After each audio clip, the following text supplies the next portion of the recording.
Picture this. The year is 480 BCE, deep inside the beating heart of the Achaemenid Empire. The palace of Persepolis sleeps beneath a silver moon, its stone reliefs flickering with torchlight. Down in the courtyards, the sound of sandals on marble echoes against carved columns depicting kings who never die. The air smells of frankincense, of oil lamps, of fear. In one of the palace's many courtyards stands a bronze basin glinting with crimson stains that will never wash away. Around it wait boys, no older than 10, most younger, wrapped in thin linen that does little to hide their trembling. Their eyes are wide, half awake, half dreaming, as priests in white robes chant prayers to cleanse the air of impurity. The eunuch makers of Persia are at work again. Imagine the silence of those moments before a child's life is divided in two. Before and after. The ritual is called Khwaja Sazi, the making of the court's servants. To the empire, it is a sacred necessity. To the boys, it is horror-given divine sanction. Some were slaves captured in war, others sold by desperate families who believed servitude in the palace meant safety and food.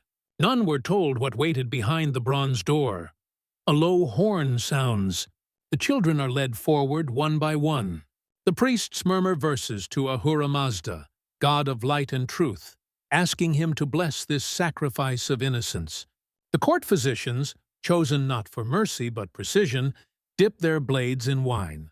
In the corner, older eunuchs watch, faces unreadable, for they were once these same trembling bodies. Every drop of blood spilled tonight will serve a purpose: to protect the harem, to preserve royal purity, to ensure that no man but the king can claim fatherhood within these walls. The logic is perfect in its cruelty. Outside, the empire stretches from the Indus to the Aegean. Inside, the cries of children echo like wind through empty corridors. Yet within days those cries will vanish, replaced by the shuffle of quiet feet and the soft voices of the newly made. In the palace, silence is power, and eunuchs are the perfect instruments of it. Think of the contradiction. A civilization famed for tolerance, architecture, and law, yet one that built its security upon mutilation. The Persians believed in balance, light and dark, order and chaos, but in the making of eunuchs, they surrendered to darkness entirely. The ritual was not done in secret out of shame. It was hidden out of reverence. Only the pure could witness it. Only those who had lost their humanity could serve as witnesses. After the cutting, the boys are placed on cool stone beds. Some survive, many do not. Those who live are given honeyed water to drink and incense to numb the pain. The survivors will be trained to walk without sound, to speak without question, to watch without desire. They will be taught languages, etiquette, the art of listening. In time, they will be trusted with the empire's most delicate secrets, precisely because they can produce no heirs to threaten the bloodline. The ritual creates not just servants, but shadows, men without lineage, bound only to the king. One Persian chronicler wrote, "A eunuch is a man reborn without temptation." But the truth is uglier. What was taken from their bodies was not just flesh, it was future. The empire called it purification. The children called it night. Now picture the royal harem, days later. A hall draped in silk, the air heavy with rose water and myrrh. Hundreds of women, queens, concubines, dancers, live here, guarded not by soldiers, but by those same hollow-eyed boys. They move like ghosts among jewels and laughter, tending to the women, carrying messages, arranging meetings. The women trust them because they cannot harm them. The kings trust them because they cannot compete. In this paradox, the eunuch becomes indispensable, part man, part myth, a living key that keeps the empire's most private doors locked. If you were to stand in that hall, You'd see a world built on fear disguised as order. The women behind those curtains whisper of the outside world they will never see. The eunuchs whisper of the childhoods they cannot remember. Together they keep the illusion of perfection alive. For to speak of pain is to commit treason. Centuries later, historians will marvel at the efficiency of the Persian court, at its disciplined administration, its secure harems, its enduring dynasties. Few will ask what it cost. Fewer still will wonder how many boys were buried nameless in desert sands so that kings might sleep without fear. And yet, the story does not end here. Because the eunuchs, robbed of desire, will soon learn to seek power instead. What begins as servitude will turn into something far more dangerous. The rise of the watchers, the whisperers, the invisible hands that guide the empire's fate. Stay with me, because what happens next is even more disturbing.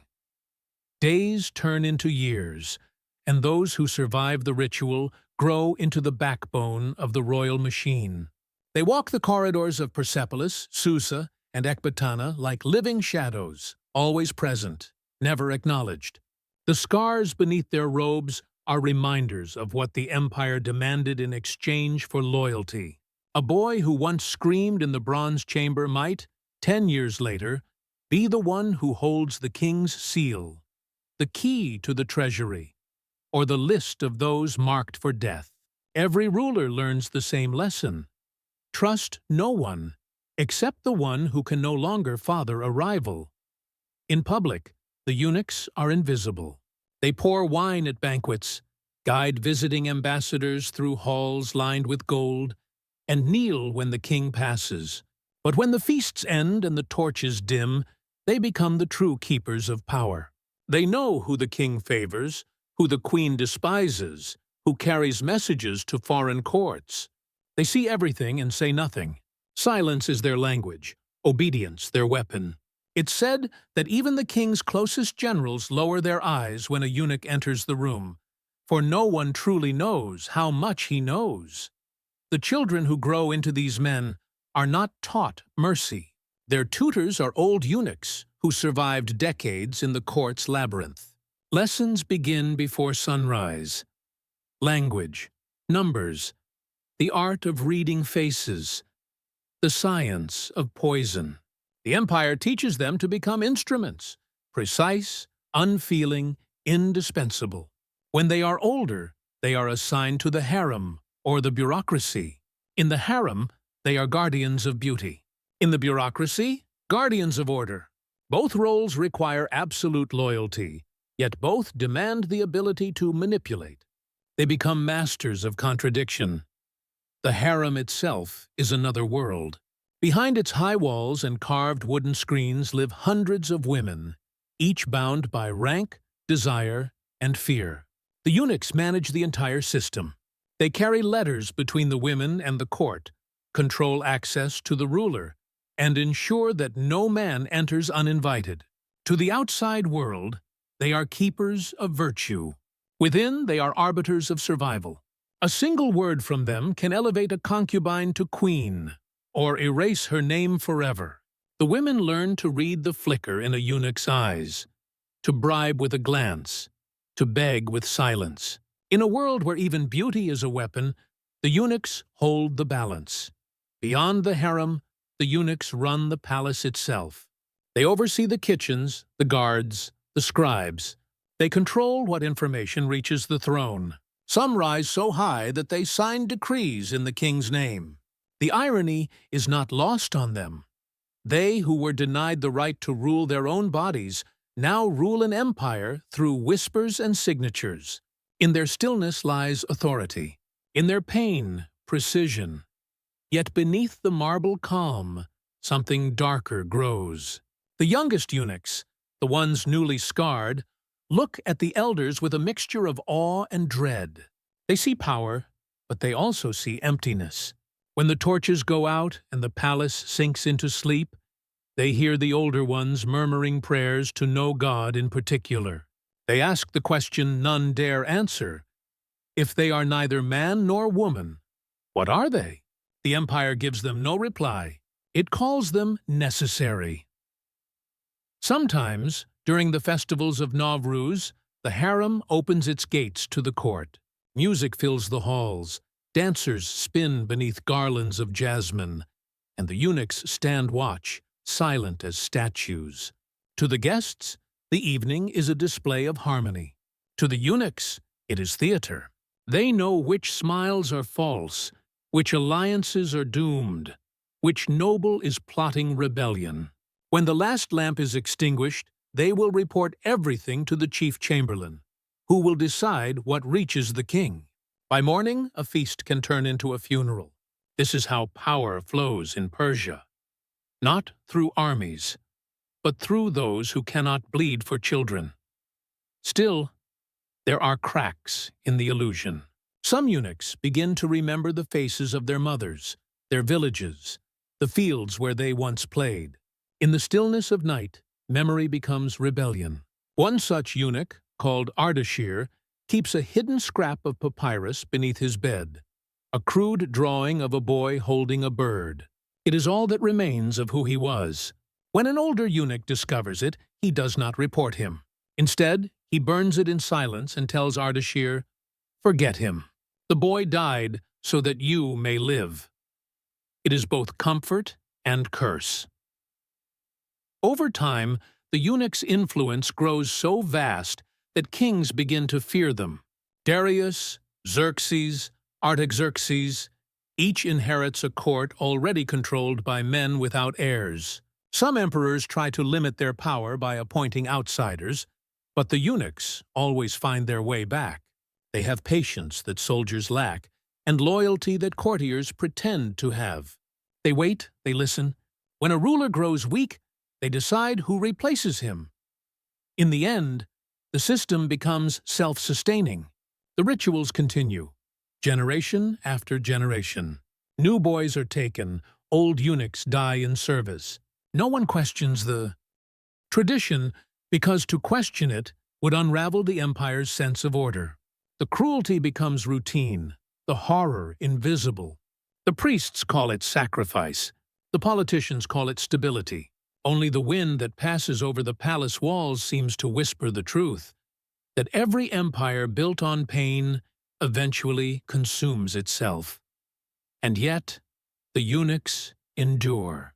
They outlast kings and dynasties, adapting to each new ruler's needs. They become indispensable not because they are loved, but because they are feared. In their silence lies the memory of everything the empire refuses to remember.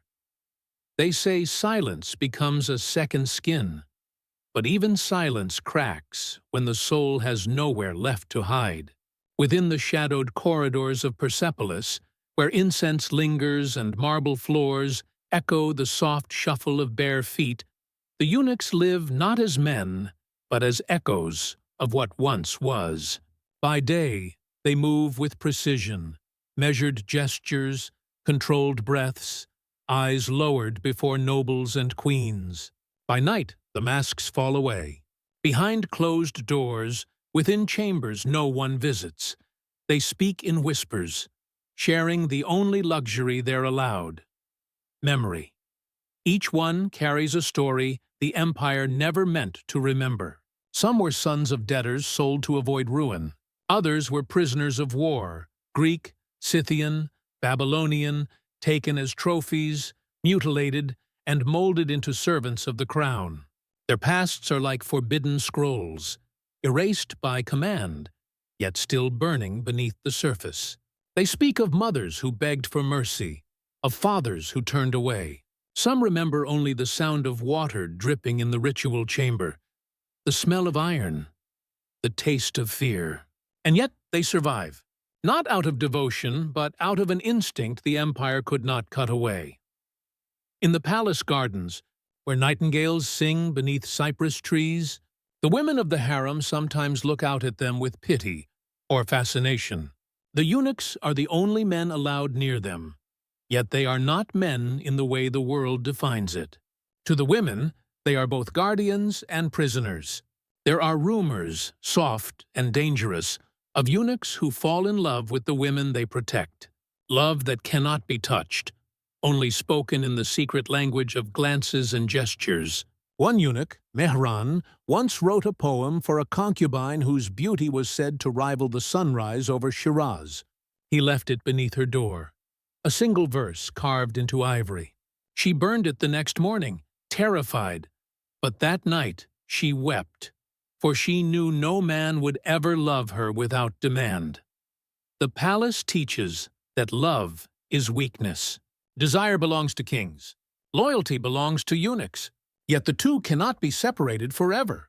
The eunuchs, deprived of one kind of desire, channel it into another, ambition. They learn how to read the court like a map of shifting alliances. They know who will rise and who will fall. In whispered conversations between servants, they are both feared and admired. He cannot love, they say, so he serves. But in truth, service becomes their revenge. For every noble who sneers, for every soldier who mocks, the eunuchs watch, wait, and outlive them all. Still, there are moments when the facade breaks.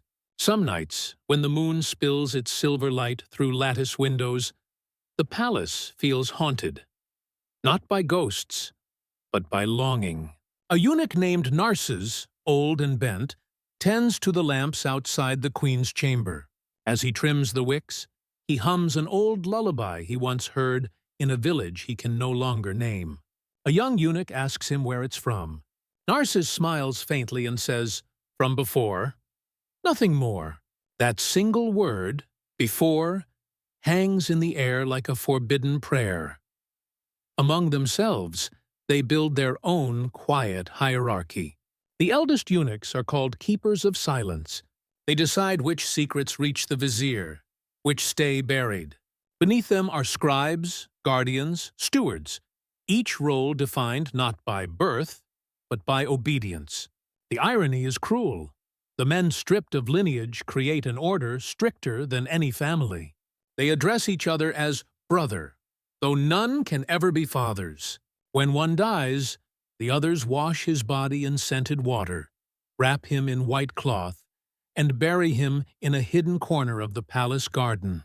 No name, no tombstone, just a small mark etched into the soil.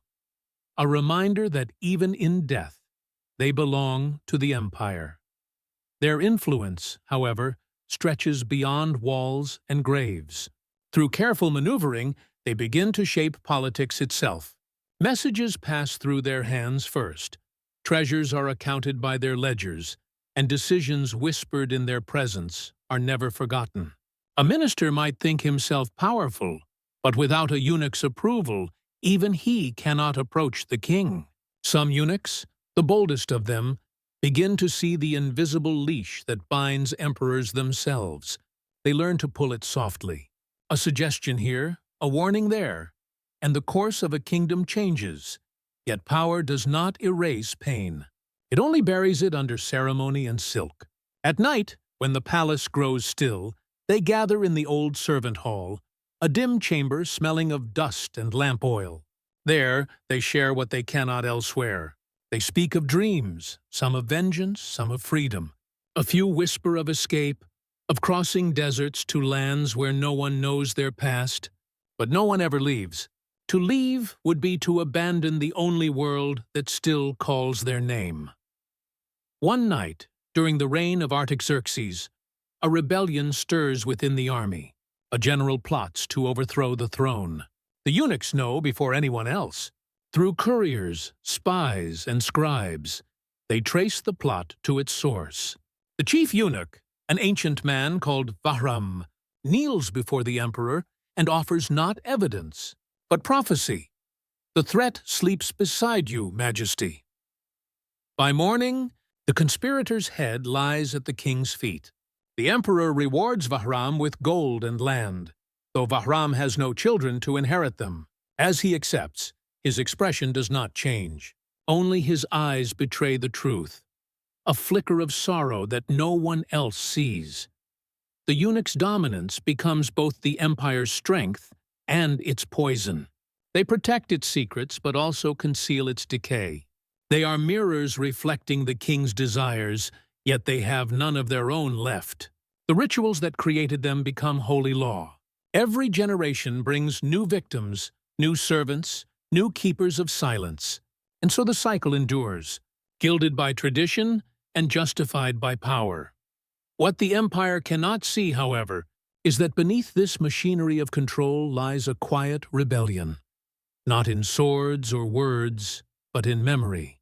Each eunuch carries within him the story of his making, and though none dare speak it aloud, it hums beneath their breath like a curse.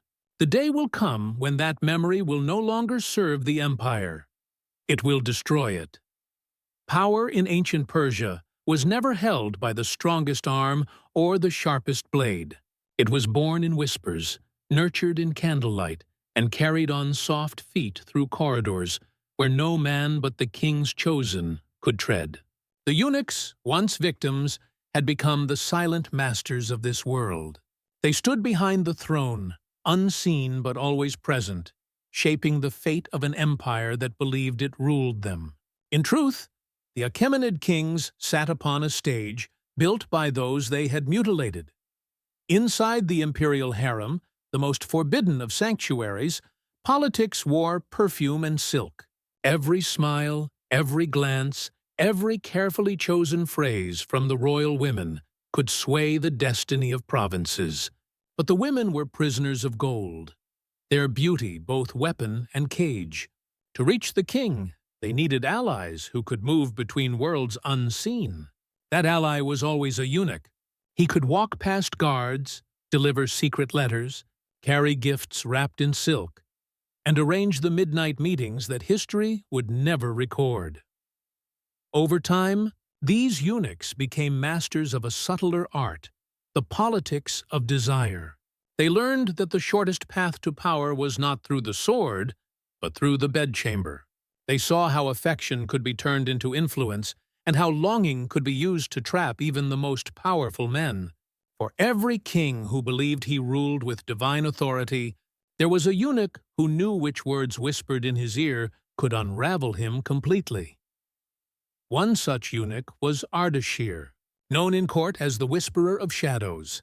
He had been made a eunuch at the age of 9 and rose to oversee the harem of Darius II.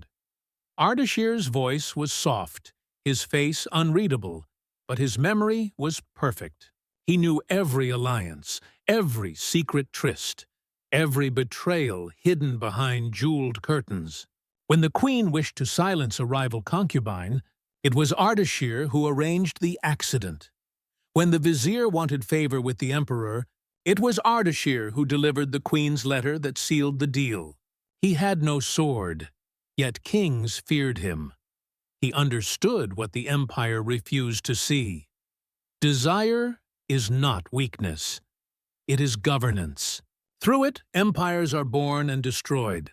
The Persians worshipped strength and purity, yet their court ran on lust disguised as divine will. A queen's beauty could grant her father land. A concubine's tears could ruin a general. Ardashir was the conduit through which every forbidden wish flowed, and he profited from each one.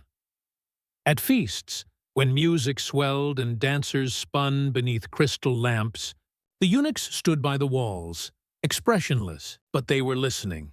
They watched who drank too much, who leaned too close, who whispered promises behind jeweled hands. Their silence was worth more than gold, and they sold it, quietly, to those who could afford it. Ministers paid for secrets. Commanders paid for forgiveness. Lovers paid for silence. The eunuchs held the empire's conscience hostage, and no one dared accuse them, for accusation meant exposure. Still, not all used their power for greed. Some believed they were restoring balance in a world built on cruelty. One eunuch, Bahram, used his influence to protect the youngest slaves from being mutilated, bribing surgeons and falsifying records. To the empire, he was a model servant. To the condemned, he was a savior in shadows. Yet mercy had a price. The court punished him when rumors spread that he had interfered with royal decrees. They dragged him through the streets, mocked his voice, and cast him out of the palace. The next morning, he was found hanging from an olive tree. The official record said suicide. The eunuchs called it sacrifice. But power is contagious. Once tasted, it cannot be forgotten. Those who survived Bahram's fall learned to be smarter, colder. They would not challenge the empire. They would become the empire. Over the next century, eunuchs began to occupy the highest positions of trust: advisors, treasurers, keepers of royal seals. They controlled the messages sent to governors, the tribute collected from satrapies, even the selection of the king's heirs. When the empire stretched its reach into new lands, its heart was still guarded by men who no longer had hearts of their own. Behind closed doors, a quiet irony ruled. The men who could never father children determined the fate of royal bloodlines. When a prince misbehaved, it was the chief eunuch who disciplined him. When a queen went into labor, it was the eunuchs who attended her. They became witnesses to every birth, every death, every betrayal. They were present at coronations and executions alike, invisible to history, but central to its turning. And through it all, they learned the cruelest truth of power. To survive, you must learn to serve without love, and to rule without being seen. Still, cracks began to form beneath the surface. Too many secrets make even stone walls crumble. When one king favored a concubine too openly, jealousy poisoned the harem. Eunuchs loyal to rival women began leaking information, manipulating emotions like generals moving troops. One night, a fire broke out in the women's quarters, officially declared an accident. Unofficially, everyone knew it had been engineered by a eunuch whose loyalties had shifted. Dozens died. The next morning, the king wept before the ashes, surrounded by the very men who had set them. The empire began to rot from within, eaten alive by the politics of desire it had cultivated. What began as rituals of control turned into an invisible war fought with secrets instead of swords. The eunuchs had become indispensable, but their loyalty no longer belonged to the throne. It belonged only to survival. And somewhere in the middle of it all, a few still prayed. Not for forgiveness, but for peace. For the first time in years, some dared to wonder what might happen if the silence broke, if the empire's deepest sin were spoken aloud. Stay with me, because the silence will break soon, and when it does, it will shake the foundations of Persia itself. And so the silence began to crack, not with a shout, but with a whisper that traveled through marble corridors and perfumed chambers, weaving itself into the heart of a decaying empire. The eunuchs who once moved like shadows now found themselves caught between loyalty and survival, between the empire that made them and the conscience it had crushed. The great Persian court, once a monument of order and splendor, had become a maze of secrets too tangled to sustain. By the reign of Artaxerxes III, the empire's foundations had begun to rot beneath its golden veneer. Ministers schemed for influence, generals plotted their ascents, and the eunuchs, those keepers of the inner sanctum, knew every lie, every betrayal, every drop of poison poured into goblets behind drawn curtains. They had watched kings rise and fall, seen brothers murder brothers for the throne, and through it all, they had remained.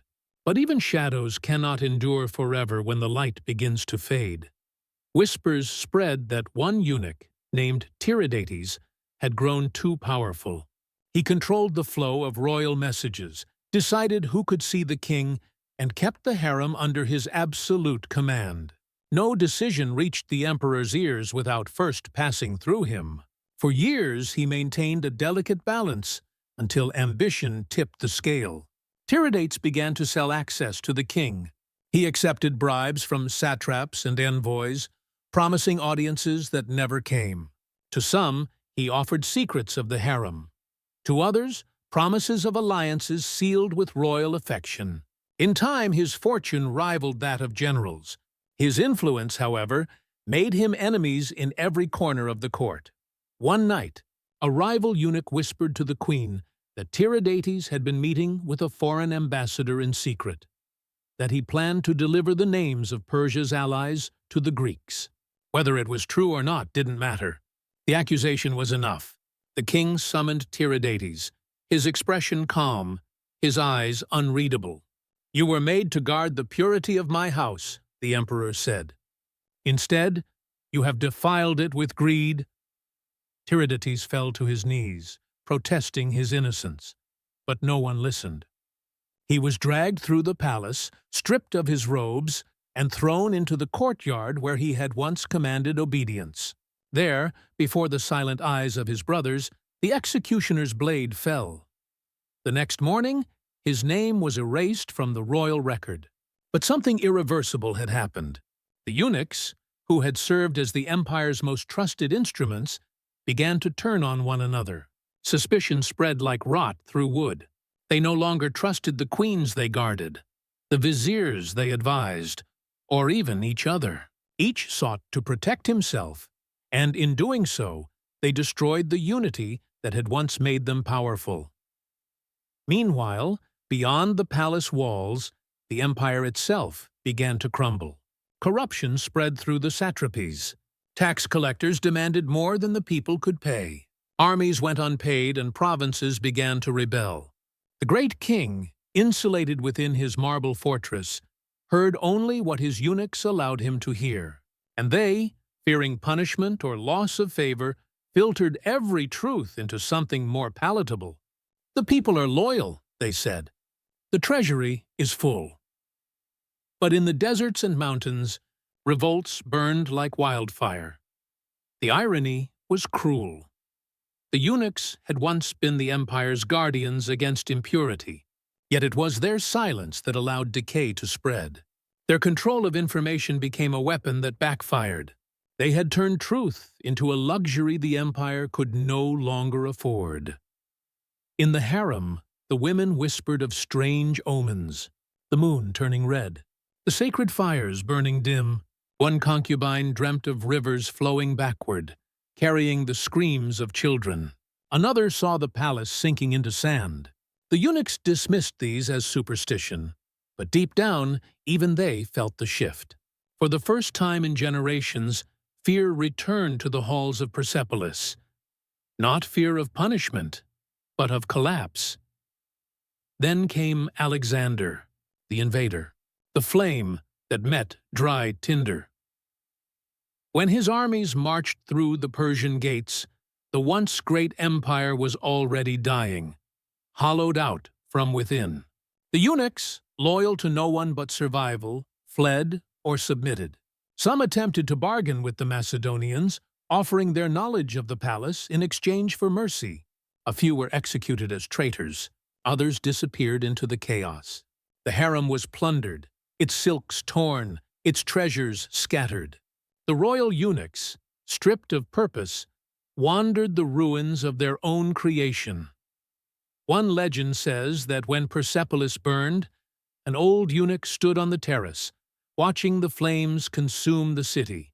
He whispered, "This is what becomes of a kingdom built on silence." Then he walked into the fire. In the ashes that followed, Persia's glory was remembered, but never the cost that sustained it. The chroniclers wrote of kings, conquests, and monuments, but not of the mutilated children who kept them standing. Their voices vanished into the desert winds, as if history itself conspired to forget them. Yet their legacy lingered, invisible but indelible. A lesson written not in ink, but in suffering, and here lies the bitter truth. Every empire that seeks perfection through control will one day be undone by the silence it demands. Persia was no different. Its grandeur was built upon bodies too small to defend themselves, upon the illusion that purity could be carved from flesh. But purity, like power, cannot survive cruelty for long. Imagine walking through those ruins today. The great pillars of Persepolis rising like ghosts against the horizon. The carvings still show kings and warriors, but between the lines, if you listen closely, you can almost hear the echoes of those children. The ones who never spoke again, the ones who watched everything.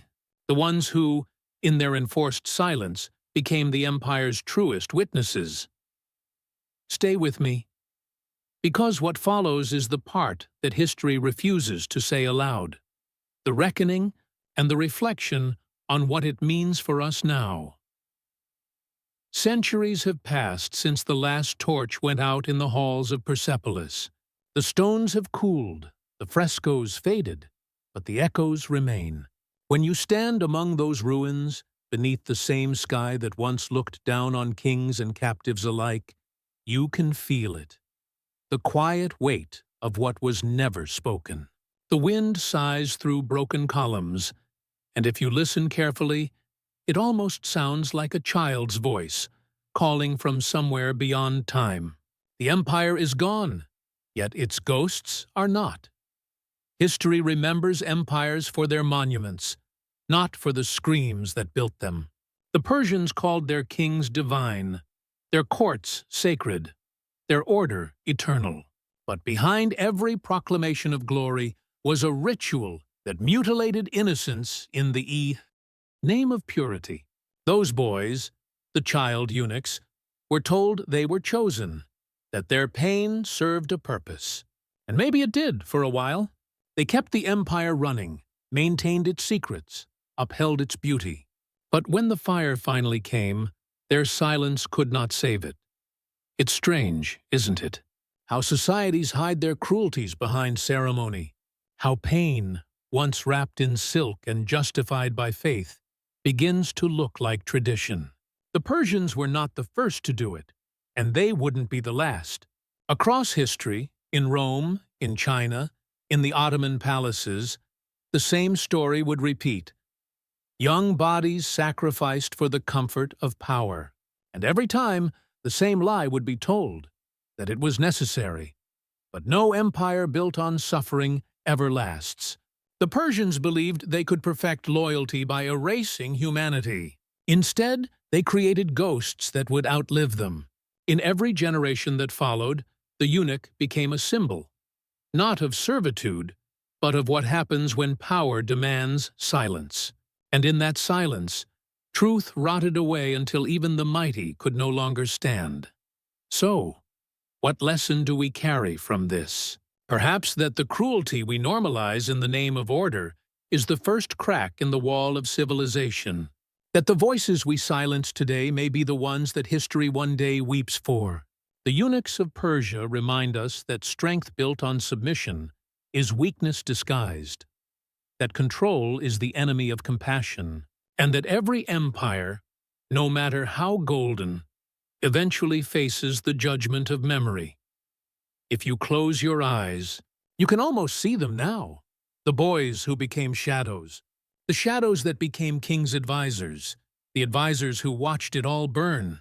Their stories may have been buried, but history, as always, whispers through ruins.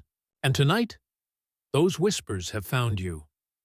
If this story moved you, if it made you question the beauty of what history calls civilization, then don't let it fade into the silence again. Share it, so their voices can be heard. Subscribe for more untold stories buried beneath centuries of dust and deception, because sometimes the darkest truths are the ones that shine the brightest light on who we really are. And remember, the ruins of the past are never truly silent. You just have to listen.